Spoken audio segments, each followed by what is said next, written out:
हाँ भाई, सभी विद्यार्थियों को वेल ग्लोबल एकेडमी की संस्था की ओर से हार्दिक शुभकामनाएं।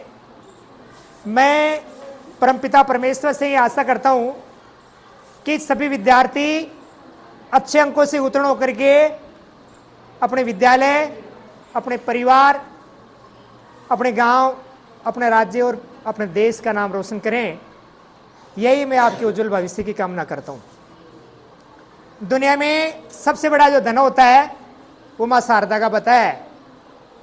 गोधन गज धन बाज धन और रतन धन सब खान, जब मिले सरस्वती धन तो सब दर धूल समान। जब मां शारदा का अगर धन मिल जाता है तो सब धन अस्तित्व है, इसके समान कोई धन नहीं है।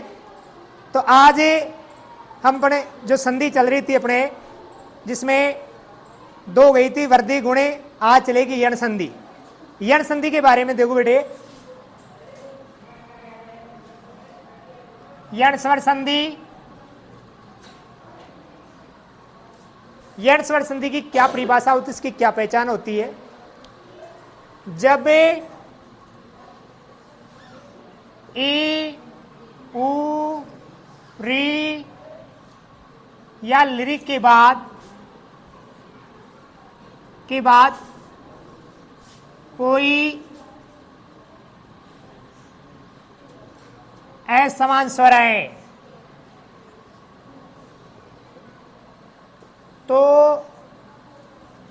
क्रमशः य व र तथा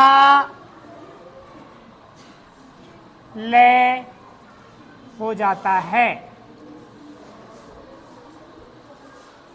ई उ री या लिरी के बाद असमान स्वर, समान नहीं असमान स्वर है। देखिए पहला इसमें प्रति प्लस एक, इसे क्या बनता है? एक के स्थान पर ये बराबर होगा ये प्रत्येक, क्योंकि कोई एक्सप्लेन करने जितना टाइम नहीं है, क्योंकि इसमें अगर मैं एक एक शब्द के टुकड़े बताऊंगा तो कंपटीशन लेवल के मामले में आगे बताएंगे, जिससे मैं आपको डायरेक्ट बता दूं, क्योंकि समय का अभाव है, बोर्ड के एग्जाम नजदीक है। प्रत्येक, दूसरी है इति प्लस आदि बराबर इत्यादि,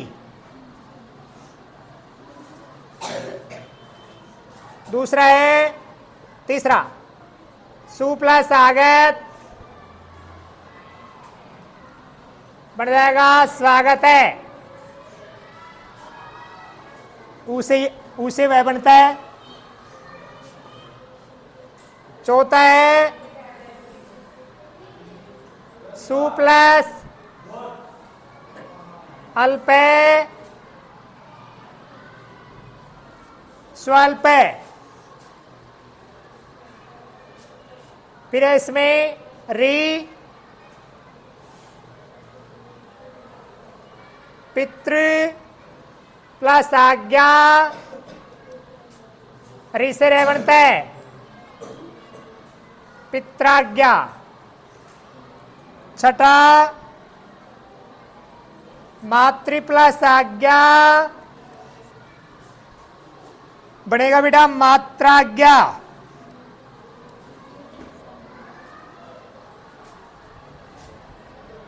सातवां पितृ प्लस अंश री से रे पितृंश,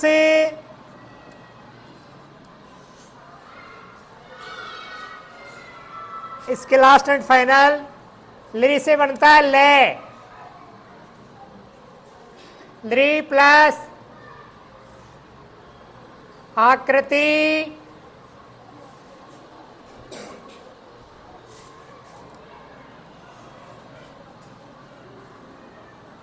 ली प्लस आकृति, इससे बनता है लाकृति। बहुत इंपॉर्टेंट, लाकृति का अर्थ जानते हो क्या? लाकृति क्या होती है? लाकृति का तो होता है वह संख्या जो अपना स्वभाव नहीं छोड़े, यानी एक गिनती में 1 से लेकर के 100 तक की गिनती में 1 से लेकर के 100 तक की गिनती में एक ऐसी संख्या है जो अपना स्वभाव नहीं छोड़ती है, अपना स्वभाव यथावत रखती है। कई विद्यार्थियों को पूछते हैं, बड़े बड़े अच्छे से धुरंधरों को पूछते हैं, तो इस मामले में क्यों? ये तो मां शारदा का वरदान है, ज्ञान है। दो मातेश्वरी जिस पर विराजमान हो जाए तो हजार, जिस पर नहीं हो तो नहीं हो भाई। ये किसी की बस की बात नहीं। कई बार कहते हैं रात सारी रात पढ़ते हैं, सुबह देखते हैं जीरो याद नहीं रहता है, लापालोप हो जाते हैं। कईयों को ऐसा है जिसको 1 मिनट में पढ़ लिया वो ज्यों का त्यों याद रहता है। तो भाई ये तो मातेश्वरी का वरदान है। तो देखो 1 से 100 तक की गिनती में एक ऐसी संख्या है जो दाएं बाएं कैसे भी जोड़े उत्तर 1 आता है, वह संख्या है 9। 9 देखो बेटे, 9 एकम 9, 9 दूनी 18, 9 तीस 27, 9 चौक 36, 9 पंजे 45, 9 छिकड़ी 54, 9 सत्ते 63, 9 अट्ठे 72, 9 9 में 81, 9 दाई 90, 9 बराबर 9, 8 रेग 9, 7 और 2 9, 6 3 9, 4 5 9, 5 4 9, 6 3 9, 7 और 2 9, 8 रेग 9, 9 बराबर 9 बराबर 9। तो ये क्या है? 9 है। इसको कहते हैं लाकृति। इसके बाद में बेटा अयादि संधि। अयादि संधि माध्यमिक शिक्षा बोर्ड में अयादि जो स्वर संधि का भेद है, अयादि संधि अधिकांश बार पूछा गया है, लेकिन बच्चों को नियम समीकरण याद नहीं होने की वजह से क्या है, बच्चे गलत कर पड़ते हैं। लेकिन संयम और धैर्य से काम करें तो गलत होने का प्रश्न नहीं है, क्योंकि संस्कृत तो निश्चित ऑथेंटिक तथ्यों पर आधारित है, फैक्ट्स। जैसे प्लेन हेलीकॉप्टर के 3 होते हैं, हेलीकॉप्टर जैसे प्लेन लैंडिंग लेता है तो हेलीकॉप्टर क्या है, पिछले वाला ऐसा टच होता है और फिर अगला होता है, अगला दबा दिया तो क्रैश हो सकता है। तो ऐसी बात नहीं है। तो शारदा है बिल्कुल संस्कृत तो निश्चित ऑथेंटिक तथ्यों में देखो क्या है, जब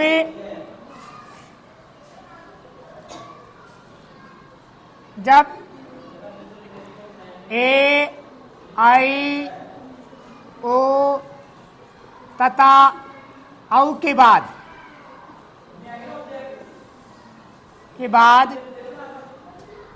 कोई असमान स्वर आए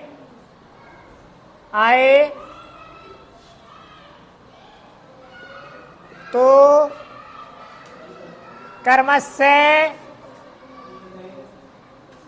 आई आय आवे तथा आ हो जाता है।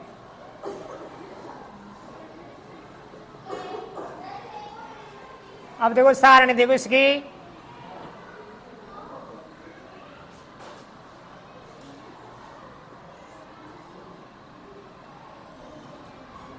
ए आई ओ औ असमान स्वर, कोई जरूरी नहीं है कि आगे सब आने हैं, ए से आई बनता है। असमान स्वर, असमान स्वर और असमान स्वर, असमान स्वर और असमान। ए से आई, ओ आई से आय, ओ से आवे और बेटी औ से आ हो जाता है। अब इसके आपके सामने मैं एग्जाम्पल उदाहरण डालूंगा। ये एग्जाम की दृष्टि अति महत्वपूर्ण है। जैसे बेटा आता है ने प्लस अन्य, देखो ए से बनता है आई, इसको मैं टुकड़े करके खोल के बताऊंगा। इसको न से ए हटाता हूं तो न अलंत हो जाएगा, ए ऐसे हो जाएगा। आगे है अन्य, ए को एक शब्द के टुकड़े करके बताऊंगा, बाकी आप देख लेना क्योंकि समय नहीं है, समय का भाव है हमारे पास, एग्जाम नजदीक है। ए से बनता है आई प्लस अन, देखो ये ए इधर आएगा तो न पूरा हो गया, ये इधर जाएगा ये पूरा हो गया, न शेष बच गया। तीनों को जोड़ेंगे तो बेटा नयन बन गया।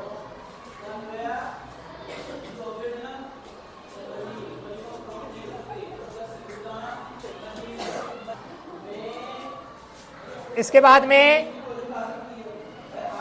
चे प्लस अन्य बराबर होगा बेटा चयन। चयन यानी किसको चुना जाता है, चयन ए हो गया। अब आई गई प्लस अक के, आई से आई बनता है, आई का स्टेप सी है बेटे। गायक, गायक होते हैं कलाकार, गाने बजाने वाले कोई भी हो सकता है गायक कलाकार। आज हमारे राजस्थान में गायक कलाकार कोई भी कमी नहीं है। देश दुनिया में राजस्थान का स्टेटस माना जाता है गायन के क्षेत्र में। गई प्लस अक बराबर गायक, सही प्लस अक बराबर सहायक, नई प्लस अक बराबर नायक,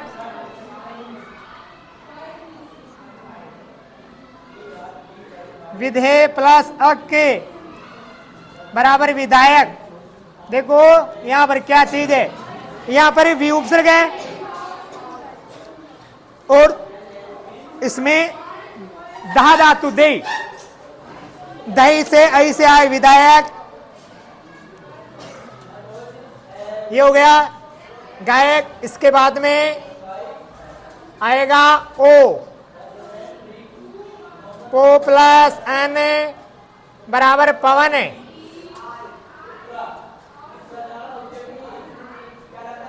पवन, बो प्लस एन बराबर भवन है। पवन है, भवन है। गो प्लस एन बराबर गवन है।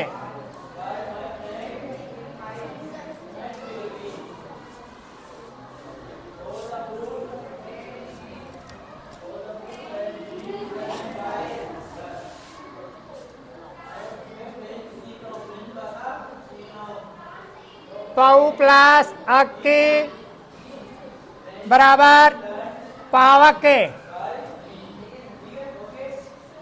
पावक क्या नहीं होती, अग्नि। पावक अग्नि होती है। पौ प्लस अन्य बराबर पावन है। पावन का अर्थ होता है पवित्र। कई बार आपने सुना होगा दीपावली के पावन अवसर पर देश के सभी नागरिकों का हार्दिक शुभ पावन। जैसे पावन, पावन यानी और पावन यानी पवित्र।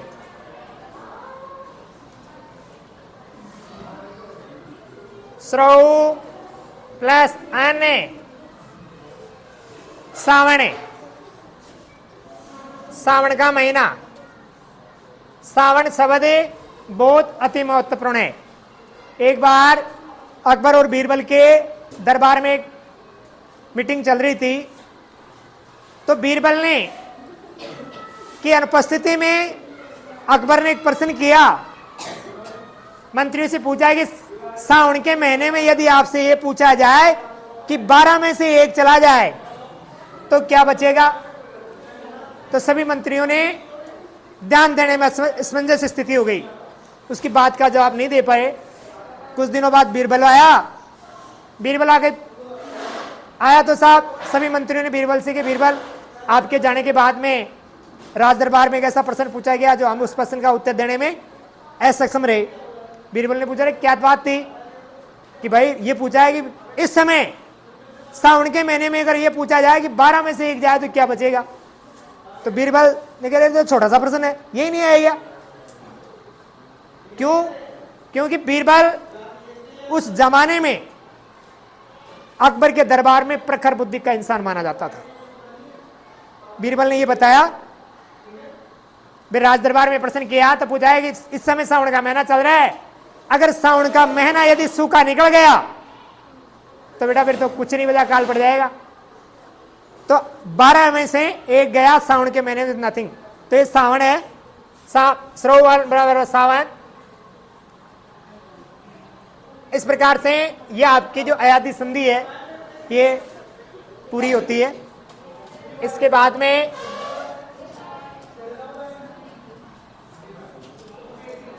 वृद्धीश्वर संधि।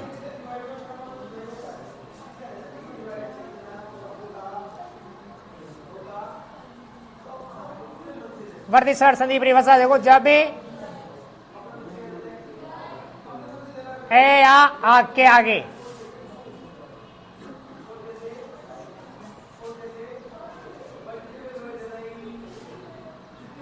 ए आई ओ तथा औ आए तो कर्म से आई तथा औ हो जाता है।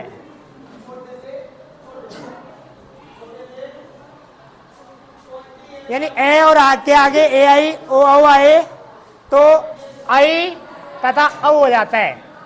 अब देखो इसके उदाहरण देखो, 1 + 1 ए आ रहा है, ए है, ए आई, ए और आई बन जाएगा, ए बनेगा 1 1।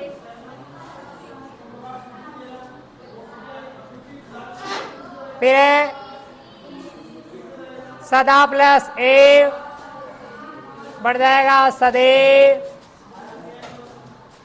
वसुधा प्लस ए बढ़ जाएगा वसुदेव।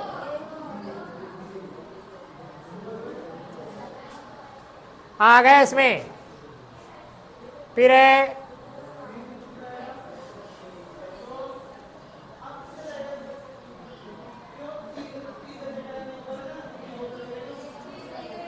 जल प्लस ओग, जल यानी जल, ओग यानी होता प्रवाह, पानी का बहनेगा, बनेगा बेटा जलोगे।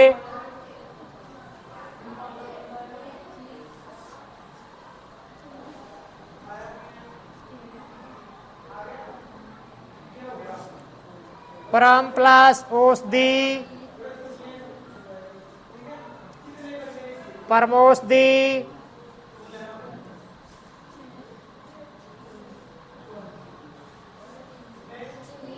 परम प्लस औद्रिय,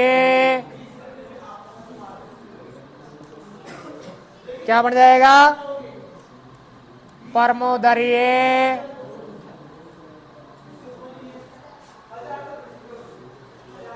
महा प्लस औद्रिय,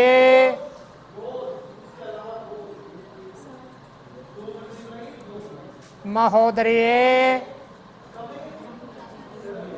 इस प्रकार से ये आपकी वर्धित स्वर संधि की भी कंप्लीट होता है। अब इसके बाद में पररूप संधि, पररूप स्वर संधि। पररूप संधि क्या कहती है? जब उपसर्ग के बाद, जब उपसर्ग के बाद, उपसर्ग के बाद ए या ओ आए, आए और इनके मिलाप होने पर, इनके मिलाप होने पर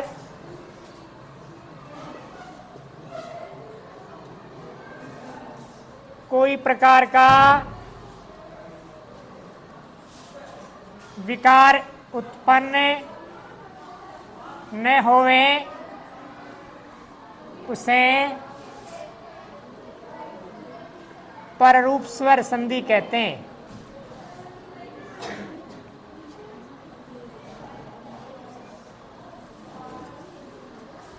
इसका मेन जो उदाहरण है, कई बार परीक्षा में जो पूछा जाता है, देखो प्र प्लस एज ते, बेटे प्र में ए आ रहा है और ये ए है, यानी ए और ए मिलके आई बनता है। लेकिन ये कह रहे हैं कि यहां मिलान होने पर कोई किसी प्रकार का विकार उत्पन्न नहीं होगा, तो ये प्र प्लस एज ते बराबर इस ए की मात्रा, यानी कई विद्यार्थियों को भी मालूम नहीं है ए आई इसके बराबर एक मात्रा, और ऐसा आ जाए ना ऐसे आ तो इसके बराबर होते बेटा 2 मात्रा। कई बार विद्यार्थी गलत कर देते क्योंकि जड़ की पकड़ नहीं है, और जब तक किसी चीज की जड़ की पकड़ नहीं होगी तो कोई भी कार्य अच्छी तरह से संपन्न नहीं होता है। पास सभी होते हैं, लेकिन अच्छे अंकों से पास होना ही एक अच्छी बात रखती है। अच्छे अंकों से पास होंगे तो लोग आपकी तारीफ करेंगे, और अच्छे अंकों से पास नहीं करेंगे तो कोई प्रकार का आपका कोई अस्तित्व नहीं है। जैसे नदी बह रही है वैसे बहते रहो, ऐसी बात नहीं है। आपकी कीमत जब बनेगी जब आप हटके कोई काम करेंगे अपन। तो इसमें प्र प्लस एस्ते बराबर प्रेजते होगा भाई। दूसरा है प्र प्लस ए धत्ते, तो ये होगा प्रे धत्ते। उप प्लस ओ धत्ती, तो ये बड़ा उपो धत्ती, धत्ती धत्ती। उप प्लस ए धत्ते उपोद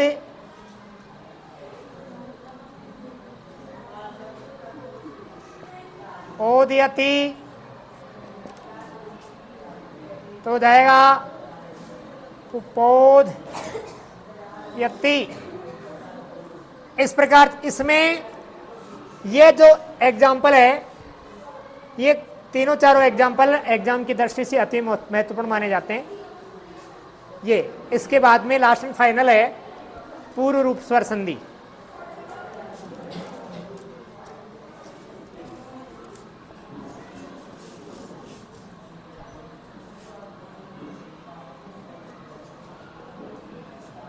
पूर्व रूप स्वर संधि देखो क्या होता है।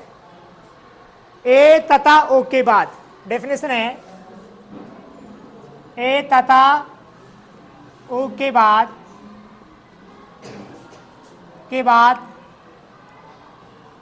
ह्रस्व ए आए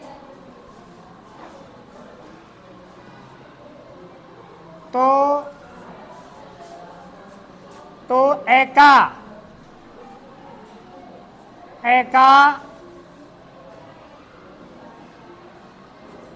मिलाप होने पर अवग्रह चिन्ह बन जाता है बेटा। अवग्रह चिन्ह होता है अंग्रेजी में एस की आकृति का। अंग्रेजी में जो एस की आकृति होती है उसमें, अब देखो इसमें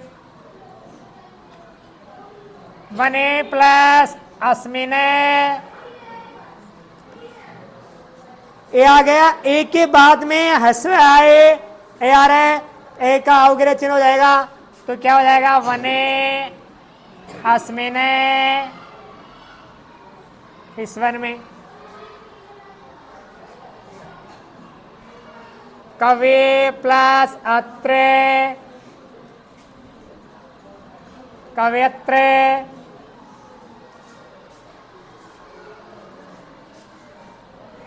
सो प्लस अपी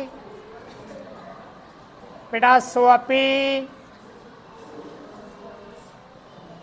को प्लस अपी बराबर को अपी। ये जो मेन क्लियर ऑथेंटिक तथ्य हैं, ये स्वर संधि यहीं विराम फाइनल होती है, बाकी का लास्ट आगे फाइनल है।